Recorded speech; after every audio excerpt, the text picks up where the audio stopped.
मो YouTube channel को आपण समस्त को स्वागत। आम प्रीवियस वीडियो रे लाइन कमांड विषय जानी आज वीडियो आम लाइन कमांड थ्रू रे आम किपर गोटे प्लॉट रो डायग्राम बनैबा से विषय जानिबा। जेतेबेले भी आपण घर प्लान करेंगे प्रथम आमको प्लॉट रे आम मेजरमेंट साइड ऊपर नहीं था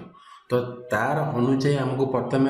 से जो आकुरेट जो प्लॉटा अच्छी जी फिट बाय जी फिट थी सेटा को आमर को बनैबार अच्छी। आसतु स्टार्ट करवा आम आप जानी जो लाइन कमांड थ्रो रे आम आपन कहीदे आप जानी लाइन कमांड थ्रो रे आमर एमती लाइन टणा जाए आप जानी अर्थ मोड भी कही आप F8 माइले आपटा जदि एमती एरर आसमती माने 90 डिग्री न आसो लाइन आप F8 माइले आप 90 डिग्री लाइन जीव। तो आसतु एसब वीडियो आप जानी आसतु स्टार्ट करवा। सपोज गोटे प्लॉट रो डायमेंशन अच्छी 40 फीट बाय 40 फीट आम गोटे जगह गले से प्लॉट रो मेजरमेंट कले प्लॉट रो लेंथ भी 40 फीट अच्छी आउ विड्थ भी 40 फीट अच्छी। आसतु किपर आम बनैया प्रथम आम एल एंटर करवा लाइन कमांड नवा जेकोन जगह गोटे स्पेसिफाई फास्ट पॉइंट गोटे क्लिक करवा कर सारापर आम स्ट्रेट नवा एमती किसी बाट नहीं सारापर आम कीबोर्ड 40 फीट एंटर करवा आम तलू कर्सर आनिबा आम तलू कर्सर आनिबा तलू कर्सर आनिकी आम पुणी 40 फीट एंटर करवा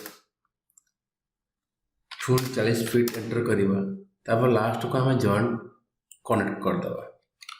तो आसतु एम देखा आम 40 बाय 40 फीट आम डायग्राम बना हो जाइए। आसतु आम डायमेंशन चेक करदे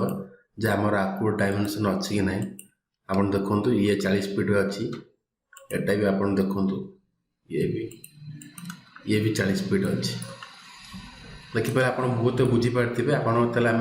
कौन से प्लॉट रो डायग्राम बनाऊे 40 फीट अच्छी देखो आम 40 बाय 40 फीट डायग्राम आम लाइन कमांड थ्रो आम डायग्राम बन पार जोटा कि बहुत इजी मेथड आमर आप लाइन कमांड थ्रो जदि आपंकर कौन से कमांड को आप काटवा अच्छी सब आप एस्केप बटन यूज करेंगे ना आप से कमांड ही सब वर्क चलती। तो यहाँ आप सब मन रखा उचित। आसतु आउ गोटे प्लॉट साइड बन देखा सपोज आप गोटे जगह जाइए प्लॉट रो साइज अच्छी 30 फुट 6 इंच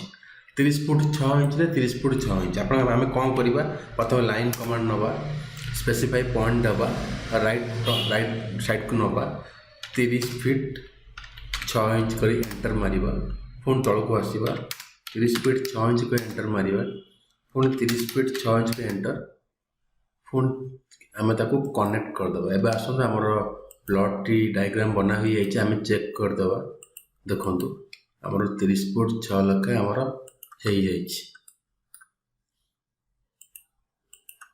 देखु आमर ये भी 30 फुट 6 इंच आमर प्लॉट आसी जाइए। आशा करुँचे आप बुझीपे कारण आम सब जिन आट ए टाइम कले आमको प्रति कमांड थ्रो आमको जानवर अच्छे गोटे प्लॉट डायमेंशन किपर बना मुझे